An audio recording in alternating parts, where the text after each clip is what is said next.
Greetings to one and all. It's your old buddy Jay here, coming at you with some more Countermeasures Game Changer. Another Cyberpunk Part 2 follow-up to our epic Part 1 that had quite a lot of views. In the end. It had something like 480 individual views in the end, which is pretty good. That's pretty good. I mean, considering I'm surprised you can get hold of 400 different computers to log in with, Jay. Have you seen my office? Behind this screen, it's just like a warehouse of laptops. And I just spent, between the last time I saw you and now, I've just been logging into each one, just clicking the thing, you know. You can pay Chinese people to do that for you. No, I have. They're all here. I shipped them over. It was just much cheaper. I've got Amazon Prime, so I just ordered a load of them. Right. So basically, this is our follow-up to the big prediction that we did last year about this epic game that we were all really looking forward to. And I guess. So this is like a sort of proper review now. So the first one was more like a sort of a little taste of what we're expecting, and this one is our experiences with it. So I don't know. Do you want to kick off, Wayne? What did you what in a nutshell? What's your we'll get into the details, but what's your initial thoughts of your experience with this game? I really enjoyed it. I mean, I know everyone's complaining about bugs and stuff and problems, but honestly, like from a few things where pedestrians got stuck behind an object, or like the floating cigarette or floating bottle, I didn't have anything. It was just. Yeah, I didn't have any problems. Well, that's because you're on the PC Master Race, aren't you? That's what it is. It's because you didn't necessarily have the experience at the console games. I mean, John, what was your experience like? Because I know various messages were slightly different to Wayne's almost immaculate.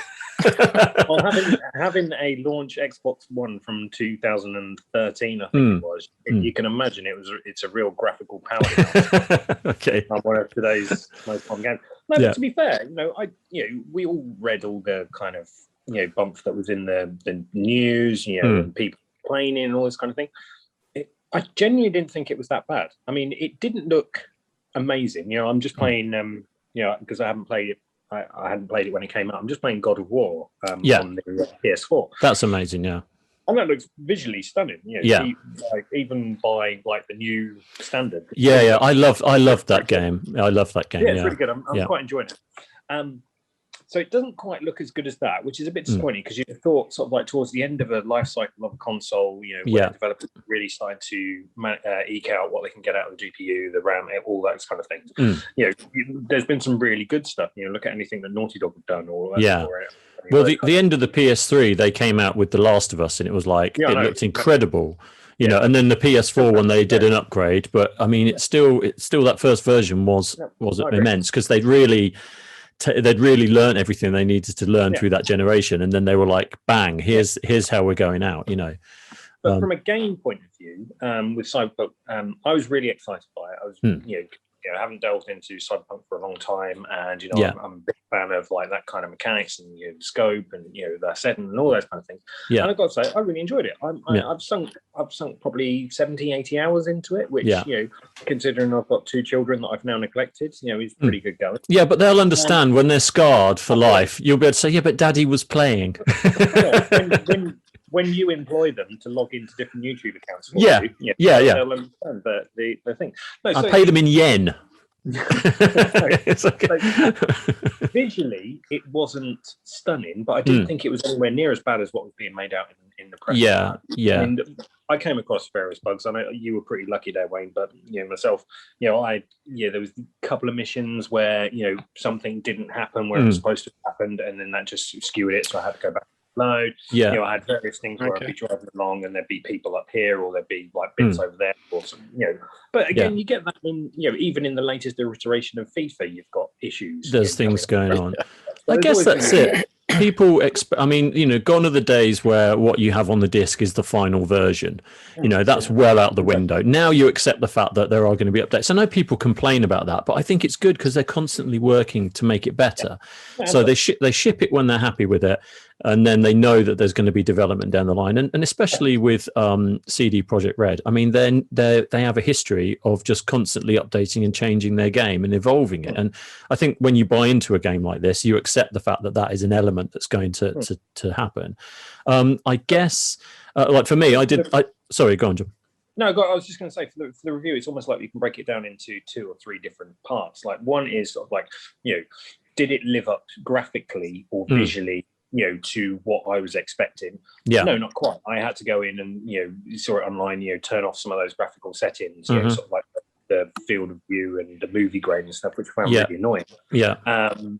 And even then, on the Xbox One, I don't know if this is the same for you guys, but there seemed to be this kind of grain effect still on all of the graphics, which made it feel like it was a kind of like slightly over-compressed high-res GIF. If you know, it had that I got that too. I mean, for me, I found that really jarring. Yeah, no, and I think like just sort of like you're saying visually, I mean, you know, when you'd seen all the kind of high def 4K footage that came out before, and you're like, and it is all like real in-game gameplay, and that's fine, but that's fine because they're running it on a PC like the size of my house that is just incredible. And then I started off with on the Xbox Series X, and I played for the first like 3 or 4 hours, and I couldn't play it anymore because there was so much going wrong with that version. I mean, John, maybe they were just like straight off the bat, like, you know, the beginning where you're in the car and you're shooting. It's a non-fail state where you're shooting the other cars, and you know, and basically I would turn around and see my own headless body holding the guns, and like immediately I was like, okay, well, I can kind of ignore that. But then what started happening was when I was doing dialogue was starting to stay up on the screen. So while the conversation was continuing, bits of dialogue were staying up, and I was like, I actually can't get past that. So I kept restarting and trying again, and eventually I just ditched it and ended up going on the PC one because for whatever reason, that weekend they had a sale of like 25 quid for Cyberpunk. So I was like, well, I'll just go and try it on there. And actually, I had pretty much the same experience as you, Wayne, which is the only things that ever really bugged out were. The main thing was just anything anyone was holding. So if someone was having a cigarette, because obviously it's a different element that's been constructed, and you know, so if old Keanu was having a fag, he'd sort of lift it up, and it would still be here, like in the air while he was talking, and he had no, you know. Or the best one was like the teleport. It happened quite a bit. Was the teleporting burger? So it'd be a guy sort of holding a burger down here, and he'd lift his hands, but there'd be nothing in it, and then the burger would catch up. So like that happened quite a lot. That's the food and smoking of the future, though, Jay. That's yeah, I didn't go to Burger Teleport. I should have done. Actually, and just, I mean, like you were saying about the look and feel of this game, I just want to give like a big shout out to like the style of like all the graphics in the game, because I thought they did that really well. So like, you know, I love like all of the animated side, you know, the zebra crossings and all the graphics that were going on in the screens and stuff. That was brilliant. I loved all of that stuff, and you'd think that would be the thing that would totally nosedive, but it was other things, not that. Yeah, it looked. Yeah, yes, it was. Some of the kind of like adverts, you know, my graphic design head on, starting to get a bit jarring. A bit on the nose, Yeah, well, it was more sort of like I was expecting, you know, and again, this is kind of like expecting more. But you know, once you'd seen sort of like the advert of the guy popping up over the arsehole and stuff like that. You know? And there's only so many times you can see the same advert. Yeah. That was the kind of thing. It seemed like there were 4 adverts and they were on constantly. They were, yeah. That does get annoying, especially when you're 70 hours in and you're like, I'm still seeing that advert that I saw that I was impressed with 4 days ago. I still haven't bought that can of pop. You know, I'm not going to buy it. No. But the overall design, I completely agree. I kind of felt like it really did feel, you know, once I got past that, you know, and I did, you know, generally get past like, you know, some of those graphic little the jank issues and, you know, and like horrible motion blur and a bit of the junkiness and stuff like that. As soon as I got past that, I was really absorbed in the world. Yeah. Sometimes not the missions or the story as much, but the actual world was proper absorbed in. And I think the only thing that I didn't like about the whole world that they created was that the vehicles were still running combustion engines. That's the bit that that's just in my mind. Yeah. There were some, I guess maybe we'll get onto that bit, but I think there were some decisions. Yeah, there were some sort of stylistic decisions that I think they fell down on, which I was hoping, because when this was announced and everything we were talking about, I was thinking, well, this is even going to be like a 1 or a 10. I don't think it's going to be anything in between. But I actually think it turned out to be somewhere in between. Yeah, and it did end up being somewhere in between, because I think there were some things that they missed, like you said about the flying cars. I think the fact that you build your character at the start, and you can, that's a fairly it's a fairly deep sort of character build. You can go as crazy as you want, and colors are all really interesting, whatever. The fact that you never got to go back and revisit that in the game, I think, is a missed opportunity, because you're in this environment where it's all about body modification, people changing themselves constantly and having bits put on, stuff like this. And I was thinking there's got to be a part of this where you can go and have like a robot eye, or like change your arm. I know there was a certain amount in terms of, going into the stats and all the cyberware and that. But I think visually they could have done something, maybe if it was just in your apartment and you were able to like change your hair color, or, and stuff like that. I mean, they've got the mirror option. So, I mean, hopefully in one of the DLCs, with looking in the mirror, you'll be able to change your style. Because I hope so. That's like most games, you look in the mirror and change what you look like. It seemed like whatever bathroom you went into, there's a mirror, and you do an action just to look at yourself. Yes, exactly. So that looks like it. Maybe there was a mechanic there that they just stripped out, or maybe, like you said, they've set it up for later. But it would be cool if, like, you could go into the bathroom and come out with like a sort of neon skull tattoo on your face. Hold on. What we're doing here is now we're now talking through all those things which we might ifs, and what we're supposed to be doing is giving out talking about review. Well, so that's what I mean. So they missed a step. They missed a step. We can talk about it visually, and we can talk about it sort of like gameplay, and then we can talk about it as a raw package. So at the moment we're talking visually, aren't we? So you guys on the PCs, visually it looked really good. I mean, I don't know what kind of setups you got rocking, but I'm sure they're. It was fine. Yeah, I think I got it to 40. I got it to 40. Yeah, I got it to 1440, but I was playing on an old television. Yeah, that's a. But yeah, no. Old black and white portable. Actually, the quality was pretty good, but like you said, John, overall there did seem to be a graininess to stuff. I had a fair amount. That was the first thing I turned off. It was that the filter. No, I turned the filter. I turned it off as well, mate, but it's still there. There was still. I didn't know whether that was Xbox optimization or whether that was a stylistic choice. Have you dusted your monitor lately, John? It was pickle and burger sauce. But yeah, I think that's something that it definitely did hang in there in terms of sort of the visual stuff. And like we're saying, the logos. I know you're saying about the screens having repeat animations and stuff. What I did think did get annoying after a bit, but I actually think that what they did very well was a lot of the wall graphics, so a lot of the painted, because even like 50 hours in, I was still seeing new writing and stuff on the walls. And that's always a telltale sign of like something that's got such a large sandbox area to play in like this. There's a chance you're going to see that same bit of graffiti like 20 times throughout the game, or you're going to look at the ground and see the same collection of rocks, because they're just doing it. But I can't even remember seeing the same, unless I was going past that particular area. I don't remember seeing it repeated anywhere else. So I think they did quite good. In terms of environment building like that. The one thing I enjoyed with like the news articles and stuff playing in the elevators. I'd stay in the elevators. They were great. They were great. They weren't on like repeats. I mean, some of them came up occasionally, but most of the time you get in and it's like something else is different on the TV, like some different news article. They're talking about something different, and you're like, okay, that's that was good. Yeah, that was good. Yeah, I definitely felt that sense of immersion and everything. From the adverts, the newscasts, the chatter of people around you. The different feels, the different environments that you go to, different parts of the city. The look and feel of like different cars that you get into, or buildings that people interact with. There was as I said, there was a real sense of immersion, which I really bought into. Yeah. And I'm the same, which is like, it took me a while to get started because I restarted a couple of times. And like I said, I was trying to play it on the Xbox and it wasn't quite working for me. And, so I did about like 10 hours before I started the game on the PC. So like, I feel like I restarted that the first sort of 3 or 4 hours several times. I feel like.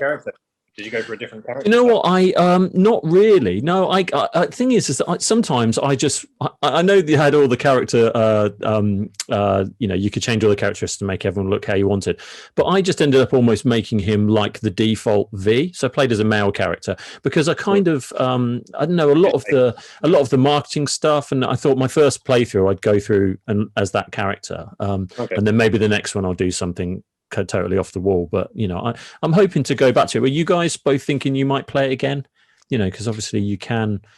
Yeah, I mean, through on different levels. I've done 2 characters already, so I've done the pure melee brawler one, and I did the Netrunner one. Yeah. So Wayne, can you remind me how many hours you've clocked up now?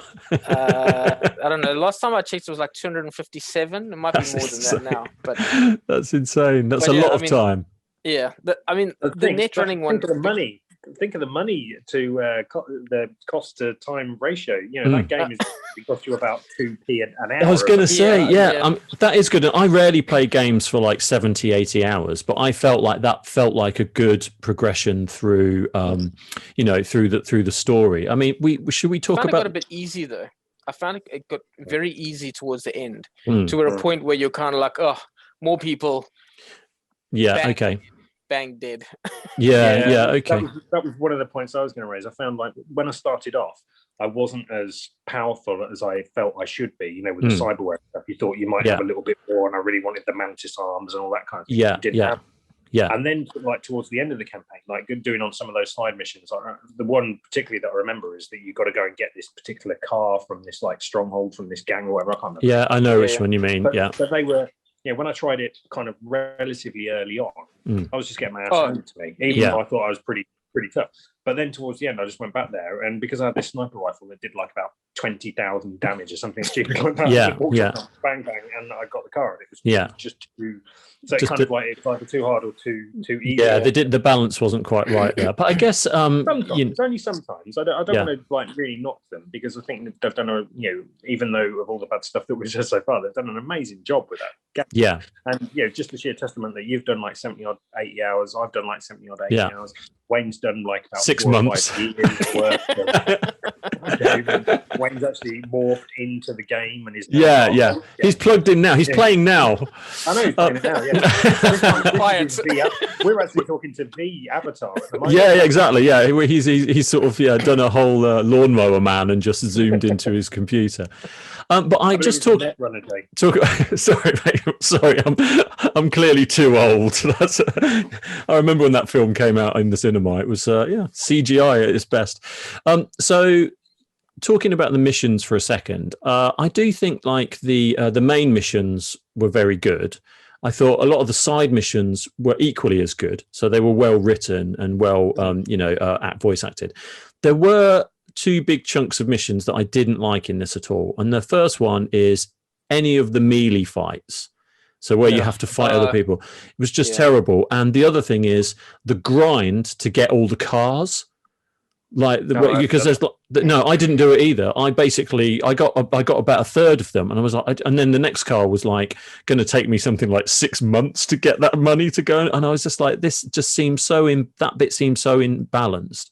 I mean, like cut the cars down to like a third, or or just have 10 of them, but make them really expensive. It was such a grind I didn't want to do. Maybe that's the really good thing about this game, though, because that allows anybody to play the game in any way they want. There'll be some people, such as probably Wayne, who is grinding out everything. Seeing what every part of the game has got to offer, whether that be cars or whatever. Whereas I wasn't asked about the cars in any way or form, because if I needed to get somewhere quickly, because I've only got a limited amount of time to play, I'd either fast travel or I'd just carjack and then just drive whichever car I've got. So I think in my 80 hours, I've got the original car you get. I've got Thingy Bob's motorbike and another motorbike. Yeah, Jackie's bike. Yeah, yeah. But that's true. But the thing is you don't need anything else other than that, really. You know, and also. I mean, I've got another gripe about that, which is that you're the only person in that whole city that has a motorbike. There's no one else riding on motorbikes. It's just you. But when you get out into the nomads and stuff, there are. That's right. Yeah, there are a few. Yeah, there are a few sort of cuts. There are a few cut scenes where you're on motorbikes, but there are no when you're driving through the city. Because you know, like in GTA, you can just handlebar someone off their bike, nick it, and drive off. You couldn't do any of that in this, which I thought was again another weird design decision because they've got all the mechanics set up. I guess. Maybe just too many moving parts. The funny thing is, I never noticed that until you mentioned it. Yeah, no. Yeah. So you broke the game for me. Thanks, Jay. Sorry. Just rage quit. No, but like the thing is that I primarily only ever drive bikes in these things. So as soon as I can get a bike, I'm not bothered about cars because I can go on sidewalks and go, and I like, you know, I like all that stuff. So as soon as I can get a bike, I rarely drive anything else in these sort of games. So yeah, I was just really conscious that I had my own bike or my own 2 or 3 bikes, but there were none others. Not even just like sitting on the side that you could pick up, unless you're in the nomad area where they had. No, there were a lot of bikes that you could pick up because there was a lot of those the gang-related things on the sidewalks. Yeah. Okay. Yeah, that's true. Yeah, that's true. That's true. Yeah. Yeah, but no one riding it around. Yeah, none of them were driving it. Maybe they didn't have a license. Maybe that's what it was. But talking about the mission design, I did find some of the missions, you know, a bit repetitive. Yes. Yeah. And maybe I don't. Maybe it was my play style, or maybe how I play these types of games that I didn't, you know, because I know you can go in there and you could hack stuff to make stuff happen, or have you a la kind of like the Hitman kind of things, or you know, whatever. Or you can just go guns blazing, or you can be more stealthy and use knives and stuff like that. But I just kind of felt like a lot of the missions were go here, get something, kill everybody. There was kind of.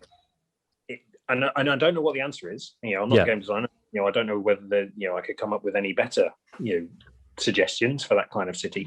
But I just kind of felt like after especially towards the end of my first playthrough, I started to feel a lot of the missions were very, very kind of a bit samey. Graphics. Yeah. I guess that's. I mean, maybe it is the way you play it. It sounds. Is it down to my gameplay style? Probably. Possibly, yeah. So are you just running and gunning at everything? Were you? Yeah, kind of. Well, I'm a kind of like in between stealthy and gunning. I kind of stealth it a little bit to try and scope it all out and hack the camera. Until you muck it up, and then you're like, shoot everything. Because I'm not very good at playing games. That's my exact. I was going to say that's my exact gameplay for everything. That's it. That's exactly the same. Which is stealth it until the minute someone sees you, and then everyone dies. You know, that's basically. And that's why I'm terrible at Mario Kart. You know, yeah. Well, yeah, you've modded that machine gun in, haven't you? It's just a little bit unfair. But Wayne, you've experienced the net running side of that, which I think is. Net running is so broken. It's so OP. It's ridiculous. It's like. I think that the way the game looks like it was designed is they had 2 play styles that they wanted people to do: net running and the stealthy with Mantis. They wanted to do this futuristic ninja where you could stealth around and then just jump out of the shadows and kill someone. It sounds cool. Yeah, it sounds cool, but I don't like that. Okay, I like more of the in-your-face brawling, like the animals. You know, it's like big, chunky, just run at something and just punch it till it dies. So I don't like the one mission I remembered was like, this is supposed to be a stealth mission while I'm sprinting through the open, just punching people. Yeah. Like, remember, this is supposed to be stealth, and I'm like, yeah, shut up. And then I went and did it as a net runner, where like you just need to see somebody, you ping them, everything lights up, and then you take a tech rifle, like a tech sniper rifle or a normal tech rifle, and you put contagion on some people and then just shoot other people through the walls. So they have no idea where you are, and they can't get to you because you're either in a position like on a roof or behind something, and they don't know they don't know where you are, they can't get you. And those were my 2 play styles, was like just running and punching and hitting things with melee weapons.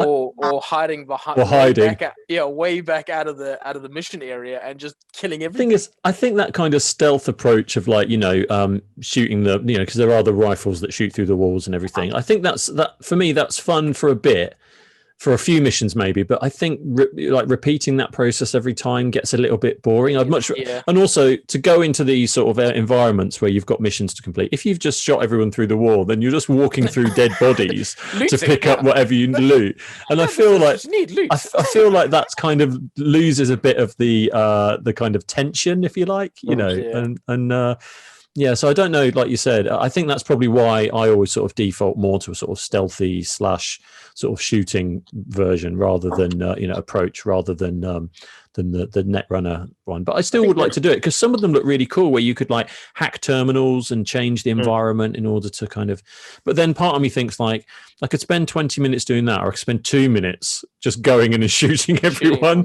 you know, so maybe it is a time thing, you know, as well. Because my melee character, the way that I built him wasn't the way that the game was intended, because like I say, they want you to be the stealthy ninja with super fast reflexes. And I didn't go that way. I just went with the slow brute that could tank 4,000 rounds. So I put like tons of armor on. I didn't put any reflex mods. I put in the one that slows down time if you take too much damage. Yeah, but I mean, I had the one where if you get below a certain one of the modifications, whereas if you die, you get respawn. Like you don't respawn, but you get all your health back. Yeah. The other one where you got too low, you get like 35% back, and then the one that if you got down below a certain point, you would send out electric shock and kill things in the area. So I would just run in, and if I got knocked down, it didn't matter because then I just burst out and just kill everything around me, and then just run around something until I could get behind someone and punch them in the back of the head again. Yeah. So you know, I played it like completely broken compared to like this. You got to use your reflexes. I guess that is a good thing about the game, which is you can go to that extreme of taking it in a slightly different direction. I think like how so you built up your character to be this massive brute who was essentially like the strongest man on earth, and yet I'm guessing that didn't change the melee missions. No. So where you had to fight someone, because you'd think with all that power, you'd be able to just take one of those guys out in like one hit. But I bet you had health. I could take more hits. Yeah. Okay. But fine. You still had to parry and block. And fine. So they basically in those missions they took away your core strength. Basically. I'm not sure if they took away. They probably ramped up. You know to match you. To what your after I got high enough and I got enough skill points, and I did find them easier because I did try and do them with my Netrunner, and it was a lot harder. Then you had to be a lot more. You couldn't take a punch.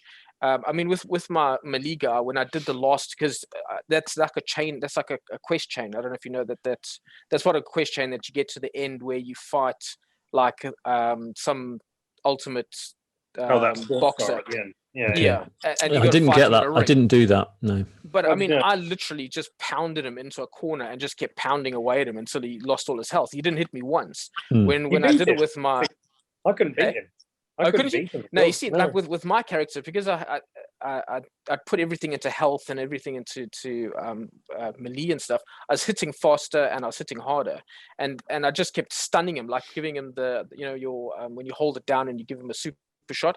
And you get stunned, and then you go down, I punch him 3 times, and then stun him again, and punch him 3 times, and stun. And I just kept doing it over and over. Whereas with my Netrunner, geez, man, I was dancing around, I was running back, trying to get space. It was like a completely different fight. Yeah. So there were like bonuses to going that way. Okay, so it did inform it a little bit. Okay, all right. Well, actually, again, it's good that the 2 different play styles were catered for in that aspect, and it wasn't totally broken that you couldn't achieve the end result with either of them. So that's good. Yeah. And I guess, I mean, obviously the console version, Sony pulled their version of Cyberpunk off their store because it was so broken. I did wonder about that. I mean, was it really that badly broken? I don't know. You see, Sony are just it's very strange because Sony actually will keep anything on the store as long as possible because they know it's going to make money. So it must have been, some investment / CD Projekt Red, having a say in that. Because Sony, there's a game called Life of Black Tiger. I don't know if you've ever seen it, but there's a game on the PlayStation Store called Life of Black Tiger, and I could have designed it like myself while we've been talking. It's so bad, but it's up there for like 25 quid, and it's broken as anything, but it's still up there, which makes me think that even if Cyberpunk was broken, I'm getting a message come up actually. So yeah, Wayne, I've just got that 40-minute message come up. So what I might do is we've got 10 minutes left. So maybe should we try and wrap it up, or I can set up another meeting afterwards? It's up to you. Well, I mean, we're just talking about mission design. And I think the overall thing for mission design for me was that the one that I really liked was that one with Pan Am, where you had to kind of like do certain stuff to bring down the because what I liked about that, there was lots of individual elements that you had to bring together, and it reminded me of like the Grand Theft Auto heists. Which as well. Yes. And that's where I was going when I was talking about I found a lot of the missions repetitive, because you had something that was relatively complex and had lots of things going on and was fun, and you had the elements of your stealth and your packing and all those kind of things all going on. And then you had other ones where you just had to drive somewhere and kill a load of people, and they seem to be the more prevalent. I think where it was more elaborate and more thought through is where it really came alive for me, and that's where I really lost myself in the game. Yeah. No, that mission's good. Yeah. Yeah, because there's did you do all the life storylines, like the people, the Pan Am one? Then there was the what was the cop? There was that cop that you went and visited his family. Oh yeah, I did his one. Yeah, I did. Yeah, I did Pan Am and her. Yeah. Yeah, because then you did the VR fighting with the kids. Yes, yeah, that was cool. Yeah, that was cool. Yeah. So yeah, those missions were really nice. And there was a moment where you're sat on top of a water thing with him at the end, and you basically have the chance to romance him. Yes, as well. So there's a moment where you're just like, I'm good actually, but no. But what I liked is you do get that option in this game to kind of to swing both ways if you like. So it does. There's only a couple of characters that will go both ways, and then the others are only options if you're male or female. Though. Yeah. So if you were male and try to romance the guy on the water tower, it wouldn't work.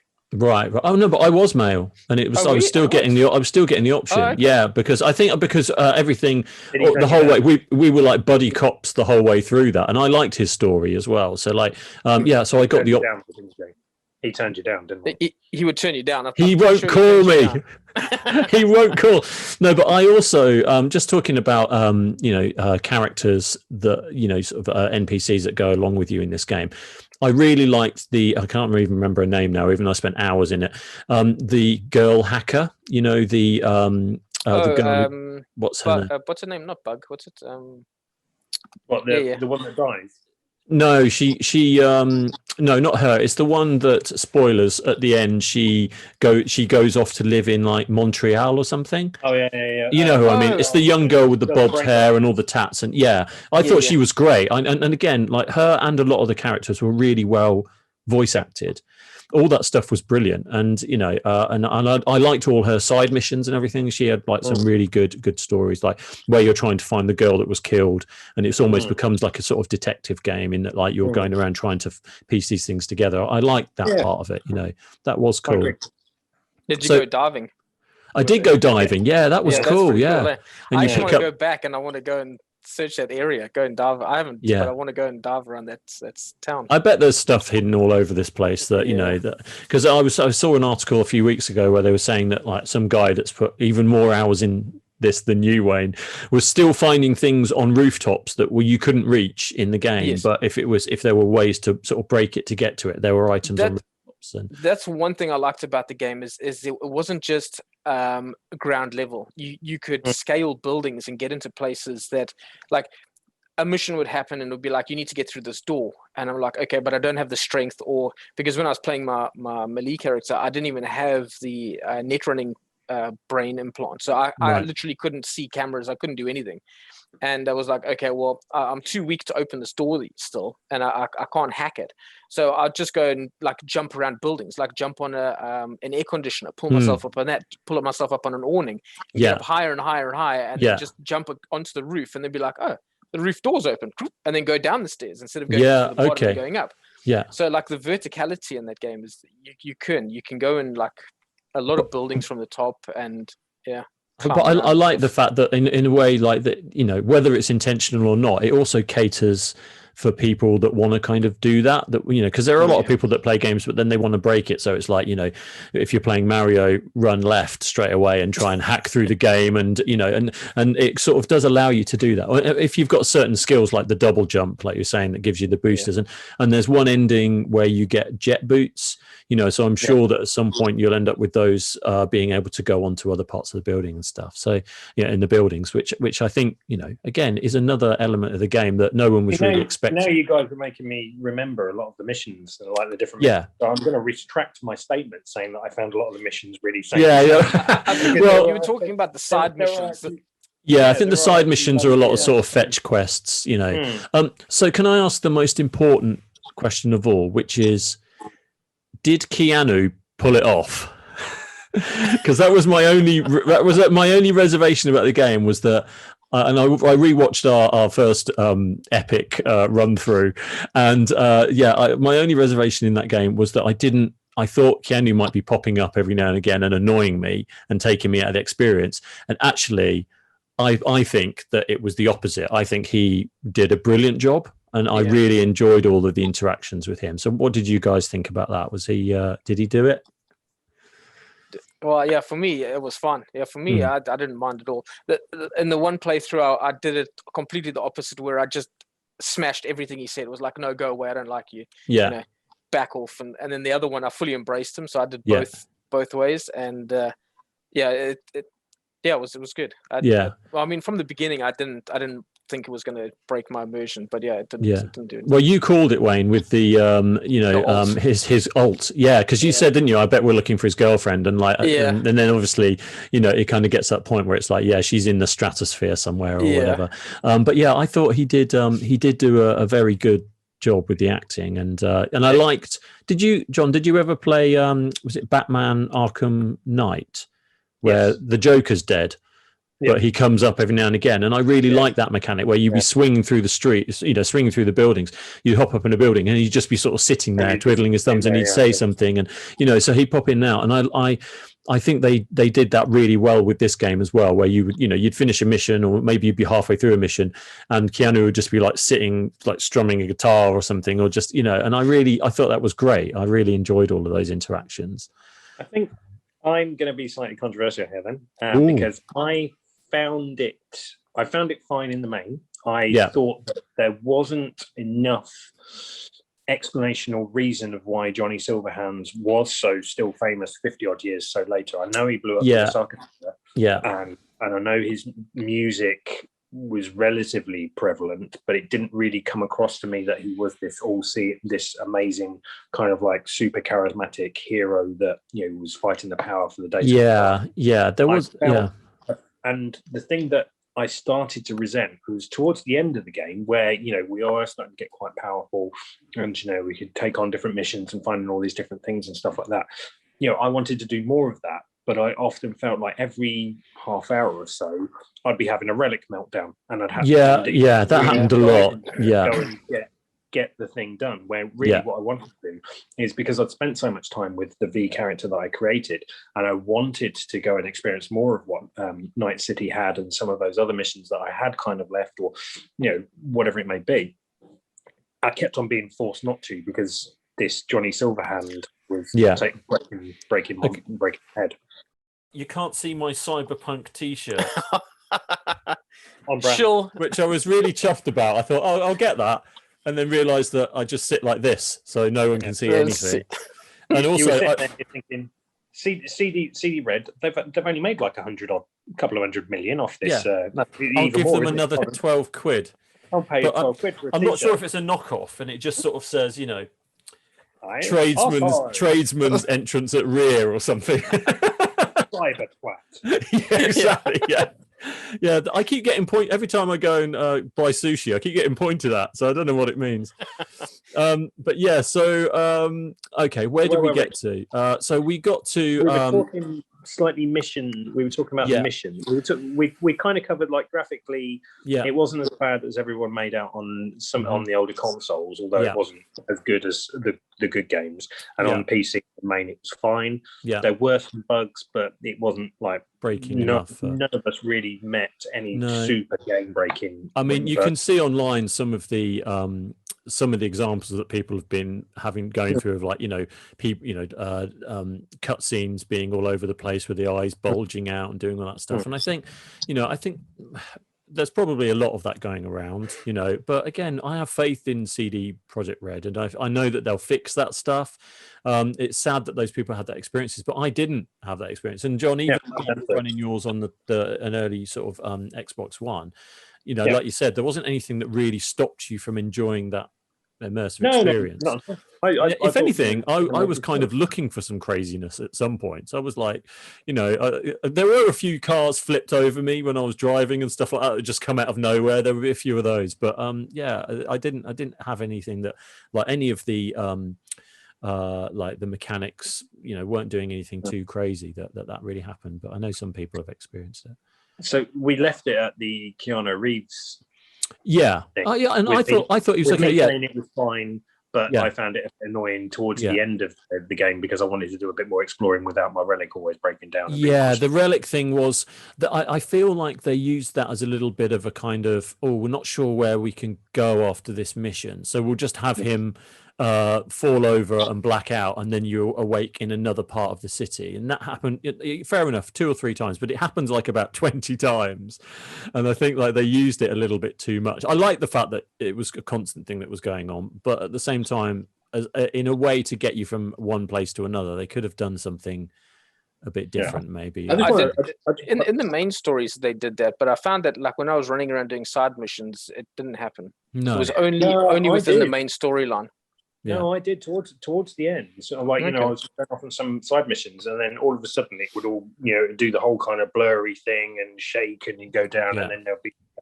So it was almost like the game was constantly reminding me that I hadn't gone to the final mission. You'll have to go Hanako or whatever name. And can I also just say that this game suffered from a lot of the same things that other games suffer from in these sort of big open sandboxes, which is that you've got a ticking clock in the back of your head of, like, I'm going to die in like 3 days because I've got this relic stuck in my neck and I've got to get help immediately.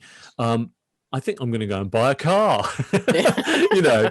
It's always a problem. I know why it's there, and it has to be there, and no one's ever really got that right. And these guys don't get it right either, because, like, there's a moment, where you're driving across the city to go and buy a motorbike, and it's taking ages, and you're like, well, I'm dying here. I'm meant to be on this mission, and actually I'm just going shopping, which doesn't, so I always think that's, I mean, I don't know what you guys think about that, but it is something that pops up a lot in these sorts of games. I don't like the time thing where it kind of forces you into getting the main missions done. Yeah, it kind of does break like your immersion. It takes away gameplay. There's so much fun to be had in those side missions that you don't want to go through them feeling guilty, like you should be over there doing something.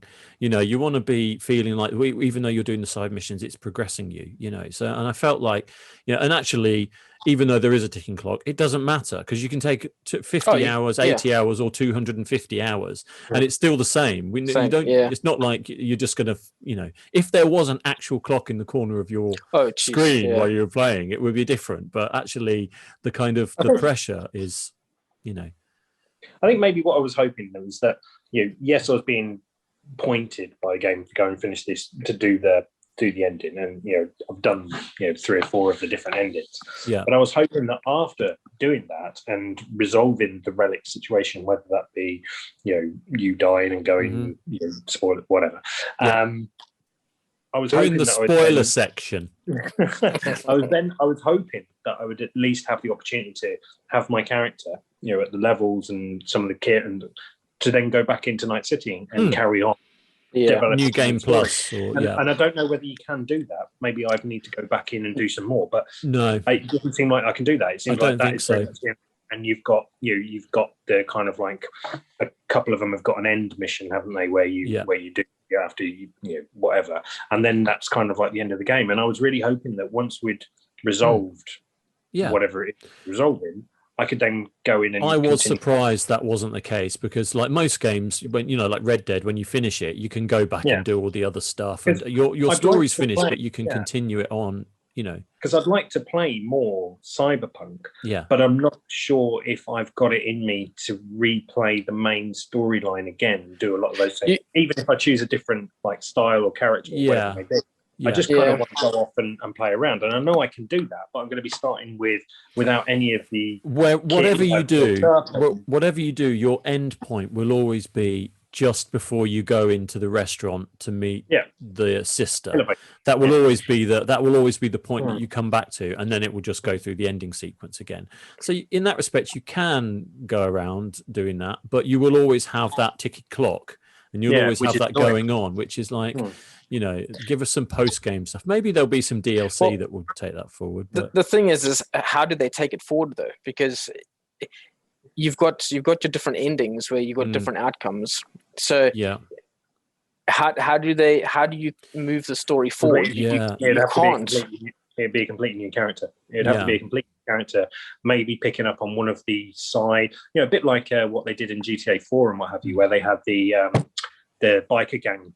The DLC where you could be part of you were the guy from the biker gang, or running the club. That was excellent. That was called really, was it called The Lost and Found or something like that? Lost it was and Found and whatever. The Ballad of Gay Tony. That was the other one, which was brilliant. They were brilliant. I really, really thoroughly enjoyed those. So maybe they're thinking of doing something similar. So maybe they pick up on the lady's name that we can't remember who goes off the monster. We pick up her storyline, or maybe we pick up like one of the other storylines. Well, that's what I was thinking. Just take the game finishes and you finish it however you want. Either you die or you're one with the cosmos, or you're whatever. Maybe then it does just go to black and suddenly you are one of the other NPCs, or something. You wake like up that. in the hospital and it was all a dream. Yeah, exactly. And Bobby Ewing's in the shower. Well, did you guys do the corporate ending? No, I don't think I have. I can't remember which one I did now. Ending? What happens? Where you agree to go in with Arasaka, with the woman. Yeah. Because you get the relic fixed. Because there you end up in orbit in a space station, and they fix the relic. I don't know if they take it out. Or whatever, do they fix it in the space station? Yeah, it's kind of you're not 100% fixed, are you? It's a bit still it's a bit weird.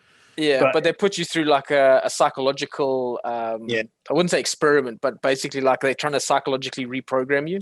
So you sit down and they give you a cube and you've got to fix this cube, and then they got to ask you these questions and you got to answer them in the right way, and then eventually it's just like, okay, you're fine, you can go now. But you don't know if they actually remove the chip or if they've just the chip's still in there and they just psychologically reprogrammed you so that you can live with the chip. You don't know, but I mean, quite good. I didn't. Got all those different outcomes. The one I finished was the one because I didn't do multiple endings. I did the sequence that got me to the secret Johnny Silverhand ending, which is the kind of you go in by yourself, and I played the start of that where you basically just go in by yourself.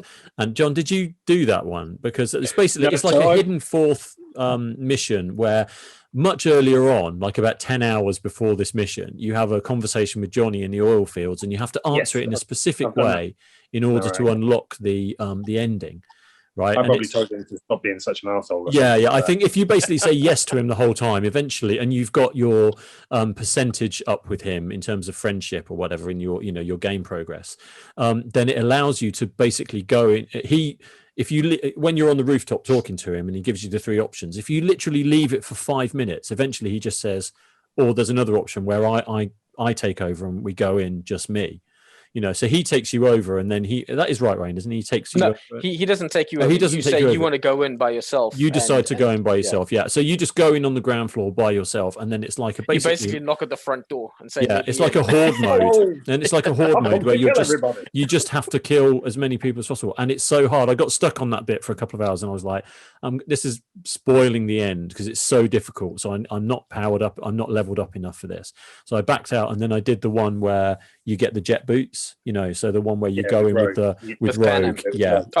With Rogue, which was really good. And again, John, like you were saying, like it would be nice to have had all the stuff I looted at the end of that mission, like to carry on with, because there's loads of cool stuff that you pick up, and then when you go back, like when it does you don't get the jet boots anywhere else other than in that bit, and it would be good to have that afterwards. But I mean, I know why they've done it that way, and that's because they want to have everyone talking about the multitude of different endings you can have and the multitude of options without having to deal with the consequence of what happens after that.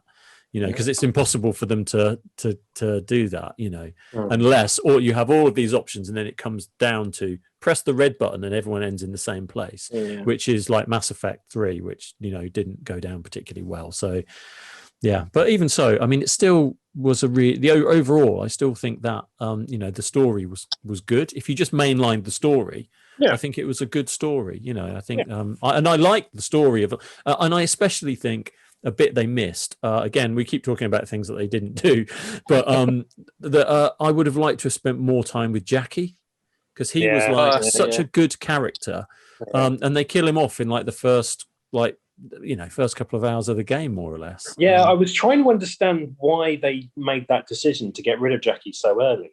Because was that supposed to be sort of like the motivating factor for you, like going forward and to really push yourself as a freelancer? Or but I kind of felt it wasn't really. It just felt like it was. I think they used him to introduce you to the game.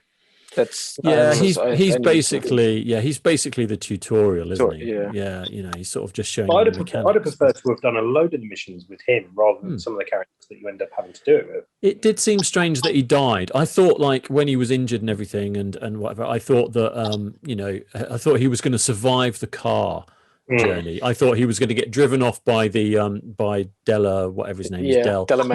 Delamain, which is a great that's a great story as well, where you're getting the taxis and stuff. But yeah, they just kill him off, and then you have a funeral, and it's like he never really gets mentioned again, And I would have liked to have done a few more heists. And one of the best bits of the game is that little edited bit of footage where you're kind of going and high-fiving each other and then robbing people and I kind of felt like I was watching it. I was thinking, I wish I could do that. Yeah, that's exactly what I thought. I wanted to have that experience with Jackie. I wanted to have maybe like 5 to 10 hours of us doing crazy shit together, and then him dying would have made it more emotional resonant. Yeah, it would. Yeah, they kind of rushed you through this. There's the DLC. Well, that's what I was thinking. I wonder if it's like the Lost Jackie missions, and then you're see, that would be good. And if it was 2-player as well, that would also be good. If they haven't, co-op. It would be really, exactly. Now that's where we get into muddy waters, because I've got a feeling that CD Projekt Red aren't quite up to date with their DLC plans, because obviously they're dealing with like they got taken down, like they had a load of information stolen. They've had all these bugs. Sorry, my boy's just screaming. I'll be back. You're right. We'll carry on. Okay. You've always got to go when there's a screaming child, but well, not always, but you should. Mine's been screaming for ages, but I can't hear. Got to just turn the volume up. Yeah, exactly. I've got the noise canceller on this. So, but yeah, I thought like that. Doing those Jackie missions would have been, a good DLC thing to have, and obviously they are behind on their sort of delivering, their ideal plan of what they want to do.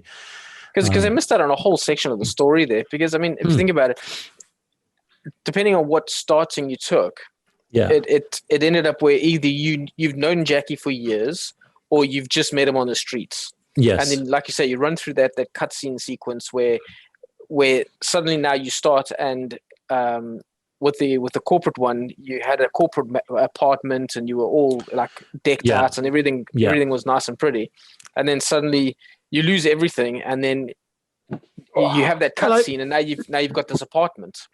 Yeah, is that where you're the legend and you own the? No, I was just talking about how there's this like disconnect from the beginning, where depending on what storyline you picked, like with the corporate one I took, you had this big corporate apartment, you had all these swanky clothes, you were decked out and had all this cool stuff. then you get fired, so you lose everything, and then you have the cutscene with Jackie, and then suddenly you've got this apartment. It's like you've missed out on a whole story where it was like, why couldn't I have done, like you said, done those missions with Jackie, gone on heists, done all that stuff, and bought the apartment rather than just running through that whole section and going, oh, now I've got an apartment and a car. With the length of this game and how many missions there are, you would have thought someone would have said, what if the first 10 hours you were doing missions with Jackie to make, to give you more of an emotional connection? Because I instantly liked him. I liked the voice acting, the style, and I liked his stories and that stuff. And he takes you to the Ripper Dock and all that stuff. I liked all that stuff, and I thought this is gearing up for a buddy cop game, And I was really looking forward to that. And you don't necessarily have to go with him on every mission; just have him around doing stuff, and you just do it every now and again. I thought, what a great character to kick this off. And then they're like, well, he's gone, and here's a load of other people, And I kind of felt like they missed something there. So. Hello. So, John, you've gone to get the representative of CD Projekt Red. So this Chief Development Officer. I'm starting to see why those patches are delayed. Yeah, I mean, that's something they're dealing with now, which is obviously they had all that information stolen and apparently got sold on the dark web. Whether that's true or not, who knows? But that's the story. And I feel like, they lost a lot of credibility in the last sort of 2 or 3 months, which I think is a bit of a shame, because they were up there. Yeah, don't get it back. I think they'll have to. They've got to, if anyone's going to make it right, they will. But also they've lost a lot of faith with their fan base, and and I feel like they're still fighting fires by putting these patches out, trying to fix everything. And the fact that it didn't work on consoles when people have bought it and were annoyed and getting refunds, and Sony and all that stuff, it's like. It's just such a stumble out of the gate, which is just such a shame for something like this. They have made an absolute which should mean that they'll be able to continue to invest in developing further or whatever it may be, and or developing the next game or the DLC or Cyberpunk 2099 or whatever they're going to end up going on, more Witcher 4. I hope they don't do a Witcher 4. Actually, I kind of. Yeah, that's coming. They were talking about the multiplayer version of Cyberpunk, which is like 2023, 2024, something like that. But but we said before that would be. I don't know about a multiplayer on this though, because you can just quite easily see it falling into the same trap that a lot of those games, a lot of the really great games, want to do a multiplayer, and it just ends up being a Me Too experience. And really. Is Cyberpunk 2077 the best driving mechanics I've ever come across? No, I thought the driving was really terrible.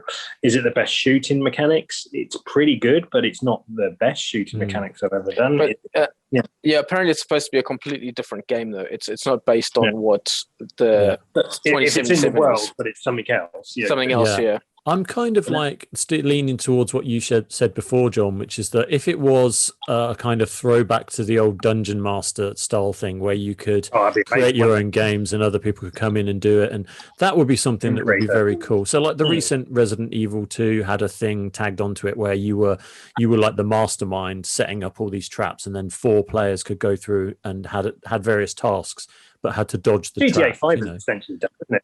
Yeah. GTA 5. Yes, exactly. So you can plan missions and and I feel like that's something that I'd be interested in.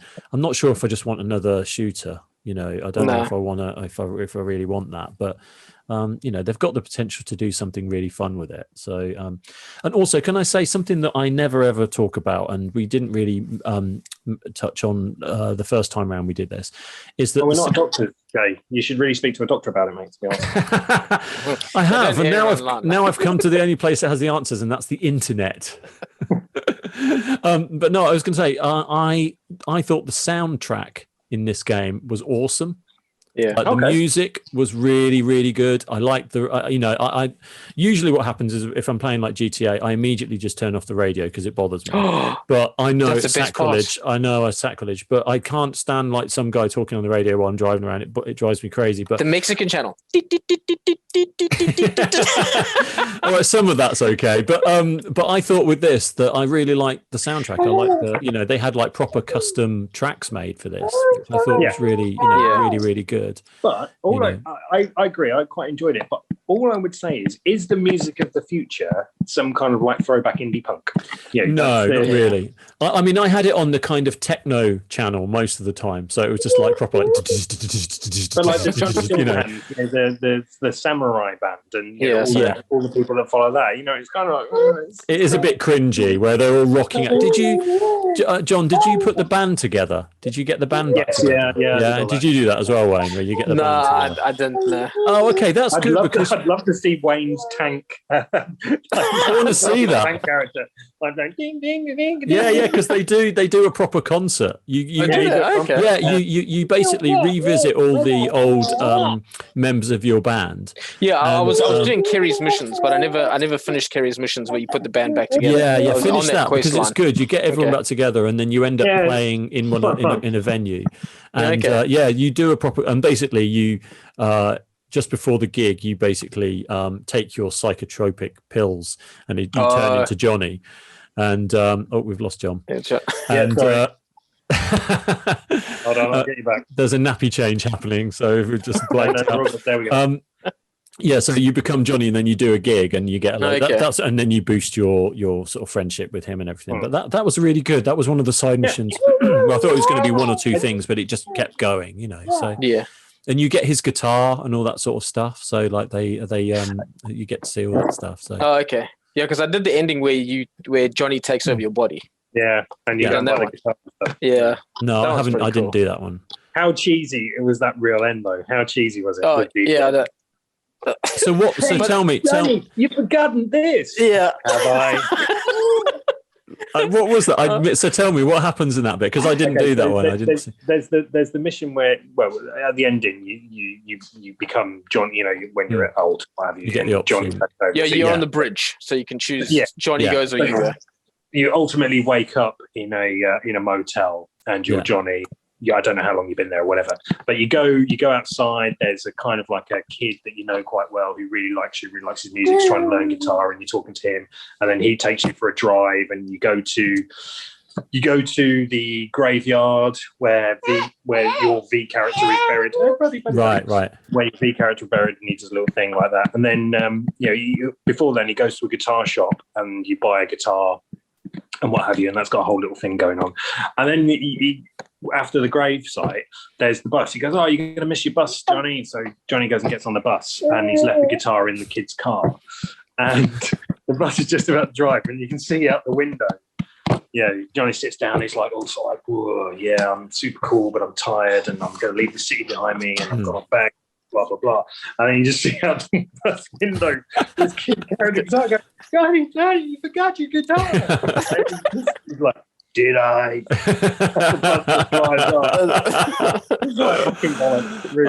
I think I chose the right ending for me. That doesn't sound. That's so cheesy, But... Just while we're talking about that, actually, I know I've poo-pooed it and everything, but actually, I thought that was quite nice. That the fact that you can go back just to a very specific point all the time, and it's try and experience different endings. So that was good. Yeah, so you didn't necessarily have to do the 80-hour marathon every time because to get through. If I was choosing, I would have done the one that I did first, which is you go in with Rogue and you do that whole kind of thing. It felt like the most natural one for me to do. But I quite like trying to do the corporate one where you sort of like you go with the sister and you try to explain and all that kind of thing. Yeah. And I quite like the Johnny ending and going up in space and all those kind of things. So you got to experience all of them. Yeah. So even all of the bad stuff that I've said, about missions being a bit boring and repetitive, even though we've already established out of our anecdotes that there is millions of missions that aren't boring or repetitive, and graphically that it's not necessarily the best that we've ever seen, even though I did have full immersion in the game when I was playing it. Because it didn't matter, the gameplay was fun, so you kind of And also talking about all the stuff that we feel like they've missed out and they should have done and whatever. Yeah, it was still a great game. Yeah, it was still a great game. And I think that's the thing, isn't it? It's like, they say, don't they, shoot for the stars and hit the moon or whatever. And I think that's what they did. On the way down. Yeah, so hit the moon on the way down. And I think that they absolutely did do that. It's still head and shoulders above 90% of the games out there. If you were going to give it a mark, what would you give it? Well, originally, like I said, I thought if it was either going to be like really terrible, it was going to be a 1, or if it was going to be amazing, it was going to be a 10. But actually, I think that for me, the things that I disliked were things like you couldn't update your character in a world where everyone's constantly updating themselves. I thought that was a big misstep, and obviously all the other things that we've talked about. The hand-to-hand combat and not enough Jackie and things like that, but they're really just nitpicks. They're not game-breaking things, and I still really love my time with it. And like you, I'd turn it on.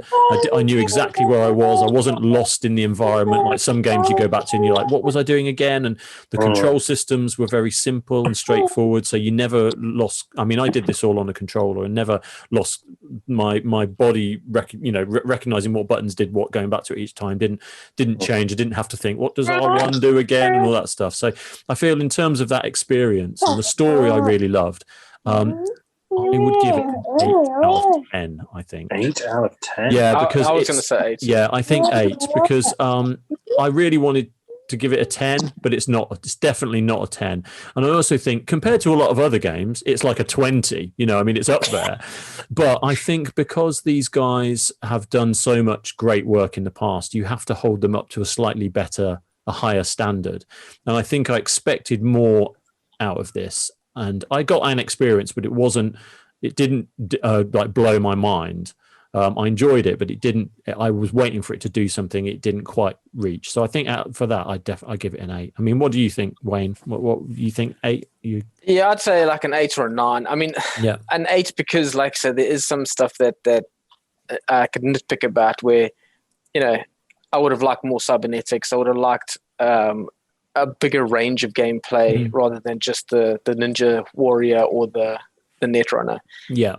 So that, like, for me, that brings it down. But yeah, otherwise, a solid 8, maybe 9. Yeah. John, where are you? I mean, obviously, I think I'm very similar to you guys, to be honest. I mean, I'm thinking back to how many games in the last few years that I've sunk so much time into. Yes. And that's, there aren't many. I mean, as you know, I'm a sucker for Skyrim. I just keep on playing Skyrim stupidly. Well, when I saw the crafting system and everything, I thought, that might help you out there with your need to kind of chip away at these little, but... You were talking about the cars. The crafting is a good way to get the cars, because crafting, you get a lot of money very quickly. Oh, right, okay. Yeah. Well, I mean, the crafting thing I found, I just found useful for when I ran out of ammunition. I'd get somewhere where I could be out of combat, and then I could just craft up some more ammunition and then go back and kill everybody. And, I mean, the crafting kind of, I think there's lots of systems that they've spent a lot of time honing, making work really well, that lots of people would have played and really enjoyed, that I've just not bothered with.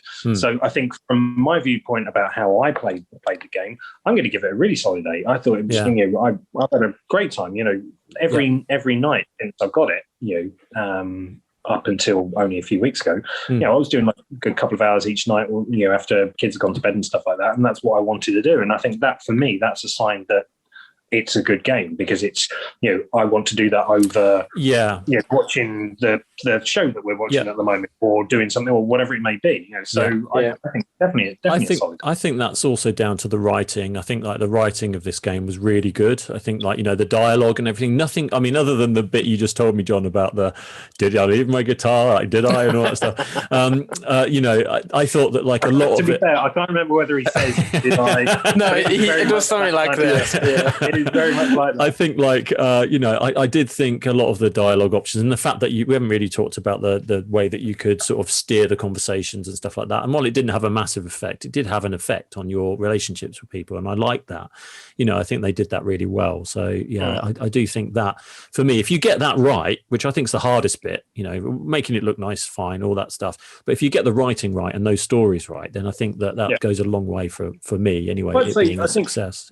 If you're going to break it down into all the individual contributors to that game, I think each and every contribution to the whole of that game is excellent. Like you're saying, the writing, I think, some of the graphics, some of the gameplay, the art direction, all that stuff. The direction, the overall storylines, the individual storylines, the mission design, all of these things, everything everyone that's been involved in this project should be like really well rewarded and I agree. I agree. And lauded, because it is a monumental it's a really big game.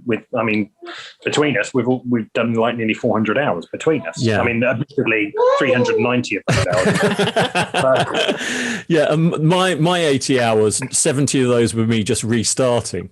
So,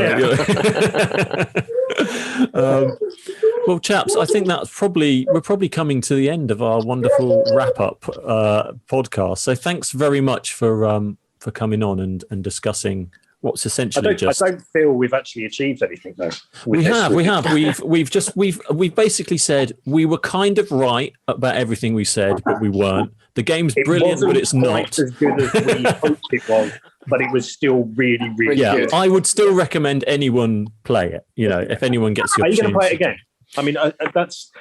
This is something I've been thinking over in my head because I'm finally saving up some money to buy a new console because I don't have the time or money for PCs. Yeah. So I'm going to buy probably the new Xbox, and I'm thinking in my head, am I going to play this game again on my new Xbox? Well, the patch for the next gen comes out late. I think it's like May. I think they've said that the patch has come out for that. So I'm thinking that I think there's so many good things coming out over the next few months that I'm probably going to try and forget about it. And then further down the road, when they've done all their hot fixes and patches, and they're starting to, when they get to the point where they're working on the DLC, is the point they know that they fixed the game as much as they're going to. I'll probably jump back in and try and do a net runner. Yeah, I'll definitely do the DLCs. Yeah, I'll definitely do DLCs. Yeah. I'd be interested to see what that is. I'm kind of thinking I'm hoping it's less of Keanu in those, and it is more like Jackie or one. I don't even mind just playing as Jackie's mum. just tending a bar for 10 hours. I'm up for it. I'm up for that. That'd be brilliant. So whatever they come up with, I'm sure it'll be really good. Or we'll be we'll like it and not like it. But it is, it's good. It's a big sort of, it's a big clap for the game, really, because it is dividing people. They either really love it or really hate it. There's nothing really too many people in the grey areas.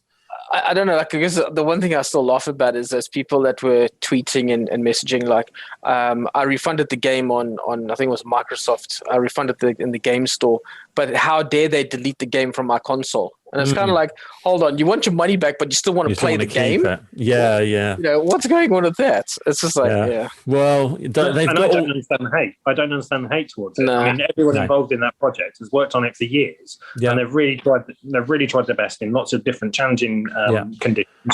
Whether that be crunch, whether that be the friend in the pandemic, whatever it may be, even just a normal work day. We'll work in different ways and stuff, and we all try our best, and sometimes it works really well, sometimes it works okay, sometimes it's not as great as you wanted. Doesn't mean that you should be filled with hate and tell everyone about it. No, and also they're trying to achieve something spectacular. They're not just churning out another shooter. They're trying to do something to move things forward. And in doing that, of course, you're going to have things that are going to happen that aren't necessarily planned for, but they're fixing it. So I don't see what the problem is. And for a release, it's better than most games that have been released in the last 5 years. Oh, God, easily. Most of the games released in the last 5 years are just unplayable. Yeah. And what is there to really hate? That's the thing. Yes, you say, but it looks terrible on the Xbox One. Well, no, it doesn't. If you played some of the old Mega Drive games that I've got, this is amazing. You want to see terrible? You want to see terrible? Let me get my Game Gear. Yeah. Oh, crikey. Right, chaps. I'm gonna have to wrap it up now, and we're coming down to the end. So, like I said, thanks for chipping in and coming along, and maybe we'll do the DLC. We could do another little review, or maybe the next time they release something that looks like it's worth chatting about, we should get back together and have a chat if you're up for it. Definitely. So I guess all that's left to say is be good, stay safe, and be kind to one another. See you later. Cheers. Bye. Cheers, guys. Cheers. Bye-bye. Do I just hang up now, or do you want to talk bollocks more? Well, I just sit here until you're ready to talk again, so I'll just stay on the line.